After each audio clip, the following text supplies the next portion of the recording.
ناظرین، آخر کار معصومہ کی چالاکیاں ٹی ٹی کے سامنے آہستہ آہستہ آنے لگیں گی، کیونکہ ٹی ٹی تو یہی سوچ رہا تھا کہ موسیٰ کی شادی والے دن ریحام نے اسے ایک دفعہ بھی کال کرنا پسند نہیں کی۔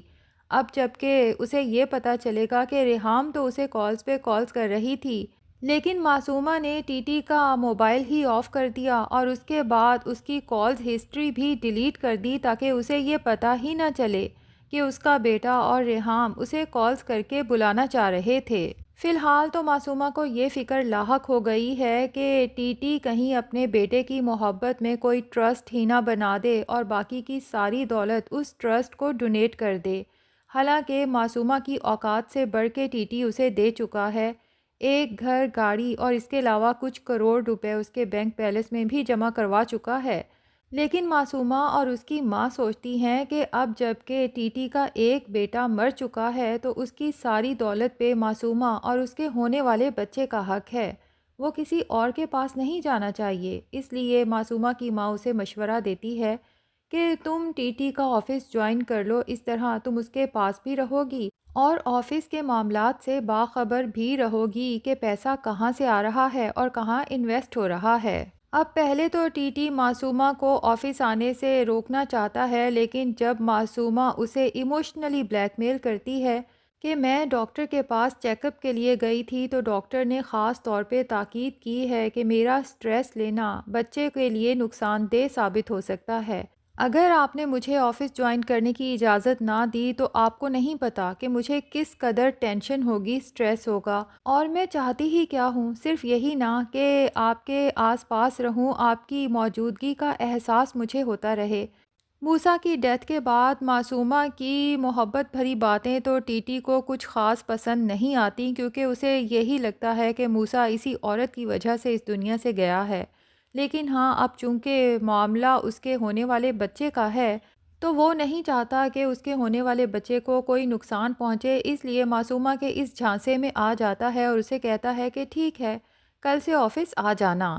اب معصومہ تو اپنی طرف سے بہت تیار شیار ہو کے آفس پہنچ جاتی ہے، لیکن ٹی ٹی اسے ویٹنگ میں بٹھائے رکھتا ہے۔ معصومہ کو بہت ذلت کا احساس ہوتا ہے، اسے تو یوں محسوس ہوتا ہے جیسے ریسیپشنسٹ سے لے کے آفس کے تمام لوگ اس پر ہنس رہے ہوں، اس کا مذاق اڑا رہے ہوں۔ آخر کار ٹی ٹی اپنی میٹنگ ختم کر کے معصومہ کو اپنے آفس میں بلاتا ہے۔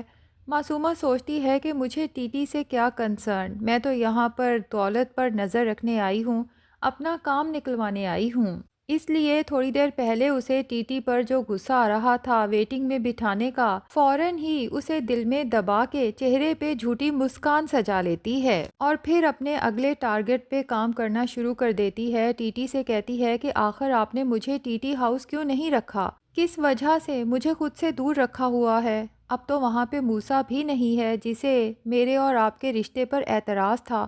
کیا آپ کو میری اور میرے ہونے والے بچے کی کوئی فکر نہیں کہ ہم آپ کے بغیر کتنے اکیلے ہیں؟ تو ٹی ٹی معصومہ کو سمجھاتا ہے کہ وہ گھر صرف اور صرف ریحام کا ہے، تم اسی گھر میں رہو گی جو میں نے تمہارے نام کیا ہے، اپنی ماں کو بلا لیا کرو یا اس کی طرف چلی جایا کرو، تو ایسے میں تمہیں تنہائی بھی محسوس نہیں ہوگی۔ ٹی ٹی کی اس بات پر معصومہ کے اندر تو جیسے آگ بھڑک اٹھتی ہے کہ بیٹا کھو دینے کے بعد بھی ریحام کی اتنی اہمیت، اور میں جو ٹی ٹی کو اولاد دینے والی ہوں میری ذرا بھی اہمیت نہیں۔ بھائی، اللہ نے اگر آپ کو ایک نئی زندگی دی ہے تو آپ اس زندگی کو کیوں نہیں گزارتے؟ کیا ضرورت پڑی ہے اسی پھٹیچر زندگی میں واپس جانے کی؟ دوسری طرف ریحام اپنے بیٹے موسیٰ کی قبر پہ جانے کے لیے نکلتی ہے تو ٹی ٹی بھی زبردستی اس کے ساتھ قبر پہ پہنچ جاتا ہے۔ وہاں جا کے ریحام تو خوب روتی ہے اور ٹی ٹی کا دل بھی جیسے کوئی چاقو سے کاٹ رہا ہو۔ ریحام کو اس طرح روتے ہوئے ٹی ٹی دیکھ نہیں سکتا۔ اب جب دونوں گھر واپس آتے ہیں اور ریحام کو یہ خبر مل جاتی ہے کہ ٹی ٹی نہ صرف معصومہ کو گھر واپس لے آیا ہے بلکہ اس نے آفس بھی جوائن کر لیا ہے، اس کے دل کو یہ سن کے تکلیف تو بہت ہوتی ہے، لیکن وہ فی الحال خاموش ہی رہتی ہے۔ اپنے بیٹے کو کھو دینے کے بعد اسے کوئی بھی تکلیف، بڑی تکلیف نہیں لگتی، لیکن ٹی ٹی کے لیے ریحام کی یہ خاموشی اور اگنورنس اب بہت زیادہ تکلیف دہ ہونے لگی ہے، تو وہ ریحام سے پوچھ ہی لیتا ہے کہ آخر ہم دونوں کب تک اپنے اوپر یہی کیفیت طاری رکھیں گے؟ تو ریحام ٹیٹی سے بڑے تحمل سے کہتی ہے کہ موت اور قیامت زندگی میں بس ایک بار ہی آتی ہے اور اس کے بعد ہمیشہ کے لیے طاری رہتی ہے، ہم اسے بدل نہیں سکتے۔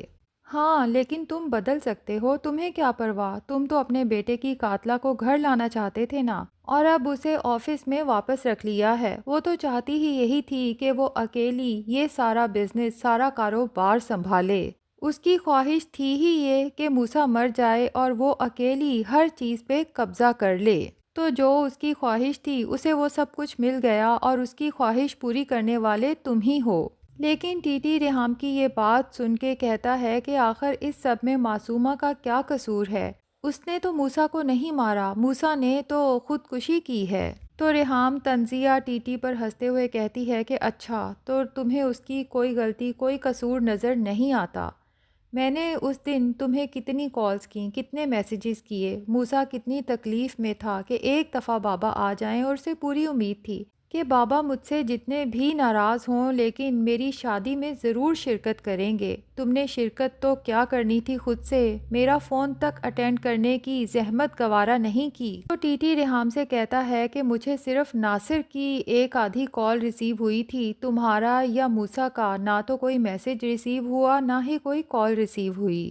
تو ریحام کہتی ہے تمہیں کیسے ریسیو ہوتی؟ اس عورت نے تمہیں بلڈ پریشر کا مریض بنا کے نیند کی گولیاں دے کے تمہیں سلاجو دیا تھا، کیونکہ وہ چاہتی ہی نہیں تھی کہ تم اپنے بیٹے کی شادی میں شرکت کرو۔ تو ٹیٹی بتاتا ہے کہ اس میں اس کی کوئی غلطی نہیں، میرا بلڈ پریشر تو خود بخود آؤٹ آف کنٹرول ہو گیا تھا، موسیٰ کی شادی کے بارے میں ہی سوچ سوچ کر، جس کے بعد ڈاکٹر آیا، اس نے مجھے میڈیسن دی اور مجھ پہ غنودگی طاری ہو گئی۔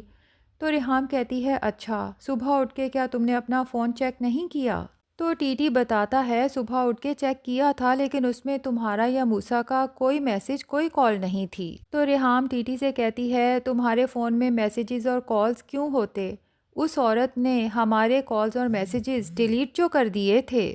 اور یہاں پر پاسبل ہے کہ ریحام اپنے موبائل سے میسیجز اور کالز کی ہسٹری ٹیٹی کو دکھائے، جس کے بعد ٹیٹی حیران رہ جائے کہ ریحام نے تو مجھے اتنی کالز، اتنے میسیجز کیے لیکن میرے موبائل میں ایک بھی کال، ایک بھی میسیج نہیں۔ اب یہاں پر ٹیٹی کو حیرت کا جھٹکا لگے گا کہ معصومہ میرے ساتھ یہ کھیل کھیل رہی تھی، بظاہر وہ میری خیر خواہ بن رہی تھی اور مجھے موسیٰ کی شادی اٹینڈ کرنے کے لیے کہہ رہی تھی، لیکن پھر اس نے مجھے غنودگی کی میڈیسن دی اور اس کے بعد ریحام کی کالز اور میسیجز سب کچھ ڈیلیٹ کر دیا، صرف اس لیے کہ میں اپنے بیٹے کی شادی میں شرکت نہ کروں۔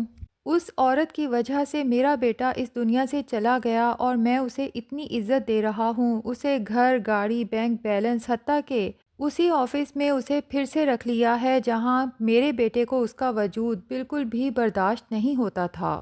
اور دوسری طرف زوبی بھی آخرکار شادی کر لیتا ہے اور بہت خوش ہوتا ہے اپنی ماں کی پسند کی ہوئی لڑکی پر۔ معصومہ کو جب پتہ چلتا ہے زوبی نے شادی کر لی، اسے ایک حیرت کا جھٹکا تو ضرور لگتا ہے، کیونکہ اسے یہی لگتا تھا کہ اگر میں زوبی سے شادی نہیں کروں گی تو زوبی کبھی شادی نہیں کرے گا۔ اپنی ماں سے کہتی ہے کہ بڑا مجھے محبت ہے کہتا تھا، لیکن سارے مرد ایک جیسے ہوتے ہیں، ٹیٹی نے بھی تو میرے ساتھ یہی کیا ہے، جب میں اسے مل گئی ہوں تو اسے میری بالکل بھی پرواہ نہیں۔ دوسری طرف زوبی تو اللہ کا شکر ادا کرتا ہے کہ اس کی شادی معصومہ جیسی تیز ترار چلاک عورت سے نہیں ہوئی، جس نے دولت کی ہوس میں ایک انسان کا اچھا بھلا ہنستا بستا گھر برباد کر لیا۔ میرے گھر آتی تو میری زندگی بھی ایسے ہی برباد ہو جانی تھی۔ اور پھر زوبی اپنی بیوی کا کمپیریزن معصومہ سے کرتا ہے تو اسے اپنی بیوی معصومہ سے لاکھ کروڑ درجے اچھی لگتی ہے، جو چلاک نہیں بلکہ سمجھدار ہے اور ہر طرح کے حالات میں خوش رہنے والی ہے۔ بہرحال اب چونکہ ٹیٹی کو بھی آہستہ آہستہ معصومہ کا اصل چہرہ نظر آنے لگا ہے کہ اس نے محض دولت کی ہوس میں میرے ساتھ جھوٹی محبت کا ڈھونگ رچایا ہے، تو ناظرین کیا لگتا ہے، کیا معصومہ کا ہونے والا بچہ اس کا اور ٹیٹی کا رشتہ قائم رکھ پائے گا، یا بچے کے ہو جانے کے بعد ٹیٹی معصومہ کو فائنلی ڈائیورس دے کے اپنی زندگی سے نکال باہر کرے گا؟ کمنٹ سیکشن میں اپنی رائے کا اظہار ضرور کریں، اور اگر ہمارے چینل پہ نئے ہیں تو پلیز چینل کو بھی سبسکرائب کر لیں۔